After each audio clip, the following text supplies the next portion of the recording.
Hi friends, masala capsicum కర్రీని ఇలా try చేయండి, చాలా బాగా వస్తుంది. ముందైతే ఒక ప్యాన్లోకి 5 ఎండు కొబ్బరి ముక్కలు, 2 టేబుల్ స్పూన్ వరకు పల్లీలు, ధనియాలు, గసాలు వేసి దోరగా ఫ్రై చేసుకొని ఒక మిక్సీ జార్లోకి తీసుకోవాలి.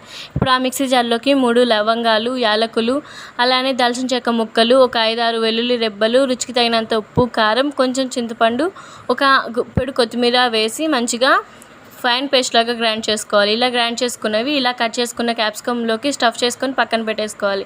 నెక్స్ట్ ఇప్పుడు ఒక ప్యాన్లోకి ఆయిల్ యాడ్ చేసి పోపు దినుసులు, గ్రీన్ చిల్లీ, ఆనియన్, అలానే ఒక 2 టమాటోస్ యాడ్ చేసుకొని మంచిగా ఫ్రై చేసుకోవాలి. ఇప్పుడు ఫ్రై చేసుకున్న దాంట్లోకి స్టఫ్ చేసి పెట్టుకున్న క్యాప్సికమ్ వేసి కొంచెం ఆయిల్ యాడ్ చేసి మంచిగా ఫ్రై చేసుకోవాలి. ఇప్పుడు దాంట్లోకి మిగిలిన మసాలా వాటర్ గ్రేవీకి తగినంత యాడ్ చేసుకొని మంచిగా మరిగించుకుంటూ క్యాప్సికమ్ మొత్తం ఉడికేలాగా ఉడికించుకొని దాంట్లోకి కొంచెం జీడిపప్పు, కరివేపాకు వేసి మంచిగా ఉడికించుకొని స్టవ్ ఆఫ్ చేసుకొని కొత్తిమీరతో సర్వ్ చేసుకుంటే క్యాప్సికమ్ మసాలా కర్రీ రెడీ.